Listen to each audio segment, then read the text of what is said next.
नमस्कार। जय Jagannath. Om Sai astro and Vastu channel Bhagyarath कार्यक्रम को मु आस्ट्रोलोजर एंड वास्तु कंसल्टांट विजय दास आपण को स्वागत जनाऊँ। आमे कालपुरुष कुंडलीर विभिन्न राशि मान संपर्क में आलोचना करुचे। 2026 मसीहा आपण मानक किभली कटिबो से संपर्क में आमे विभिन्न राशि व्यक्ति मानकर संपर्क में आलोचना करुछंती। विगत दिन में 6टी राशि संपर्क में आलोचना कर सारी। आज आम राशिचक्र सप्तम राशि अर्थात तुला राशि संपर्क में आलोचना करवा। तुला राशि व्यक्ति वर्ष योजना एवं कार्यान्वयर वर्ष है। थरे आपण लक्ष्य स्थिर कले आपण को आग को बढ़िबारे केही रोकी पारिबे नहीं। 2026 मसीहा यात्रारू आरंभ हेबो। प्रथम त्रयमास रे अनेक यात्रा रही। राशिफल अनुसार यह वर्ष आपण प्रेम जीवन रे स्थिरता एवं शिक्षा उभय आनिबो। जदि आपणकर पुराना समस्या अछि तेबे यही वर्ष यार समाधान हो।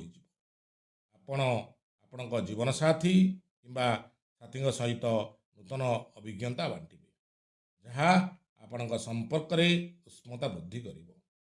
जदि आपण को क्या प्रतिश्रुति देवाक पड़े तेबे भाविचिंती प्रतिश्रुति दियंतु जहाँ आपण को परे अनुताप करने को पड़िबो नहीं। स्वास्थ्य प्रति सतर्क रुहंतु। विटामिन अर्थात खाद्य परिपूरक सेवन करंतु। यह वर्ष आपणकर नूतन चुक्तिनामा चाकरी किंबा व्यावसायिक सहभागिता एक अनुकूल समय। वैदेशिक व्यापार रे मध्य लाभ होबार सूचना रही।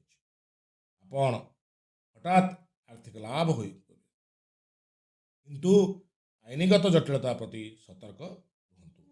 वैदेशिक व्यवसाय किंबा आमदानी रप्तानी गुड़िक पड़ी विभिन्न प्रकल्प गुरुत्वपूर्ण सफलता प्रदान कर।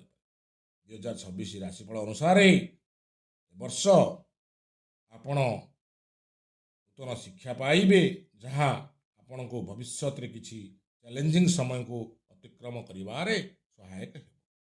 घर दुकान कि अन्य संपत्ति किणवार आपणकर स्वप्न सत हो पारे। जदिओ एथिपाई आपण को ऋण नेबा को पड़े तथापि आपणकर स्वप्न पर्याप्त संभावना रही। यही वर्ष विदेश यात्रा करिवार संभावना मध्य अछि। सेहीपरि यही वर्ष तुला राशि शिक्षार्थी मानक शिक्षागत सफलतार संभावना रही। विदेश रे अध्ययन करुवा व्यक्ति यह एक विशेष लाभ समय है। धार्मिक पर्यटन मानसिक शांति आनी। यही वर्ष आपण स्वास्थ्य प्रति विशेष सतर्क रहा पड़ो। आपण कांध पिठी स्नायु समस्यार सम्मुखीन हो पारती। आपण जीवन शैली को गुरुत्व दिंतु। आपण को बंधु मान समर्थन मिल किंतु आपणकर सबू करदेवा अभ्यास को जो आपण अभ्यास त्याग करूँ नचेत यह बड़ समस्या सृष्टि करें। ए वर्ष आपणकर टिप्स होउची लक्ष्य स्थिर करी काम करंतु। जीवन शैली को गुरुत्व दियंतु। स्वास्थ्य प्रति सचेतन होंतु। ये थिला तुला राशि व्यक्ति मानक 2026 मसीहार राशिफल। एबे आमे आलोचना करिबा बिछा राशि व्यक्ति मानक। बिछा राशि व्यक्ति मानकर 2026 राशिफल अनुसार वर्षटी किछि उपर तल सहित आरंभ हेबो। तेणु आपण को आपणकर व्यक्तिगत एवं वृत्तिगत जीवन उपरे सतर्क रहिबा को पड़िबो। आपणकर कथा एवं आचरण को नियंत्रण रे रखंतु कारण यही आचरण आपणक परिवार मतभेद सृष्टि करि पारे।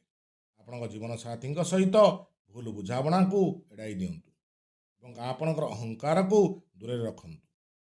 आपणकर प्रेम संपर्क मध्य भल रहिबो।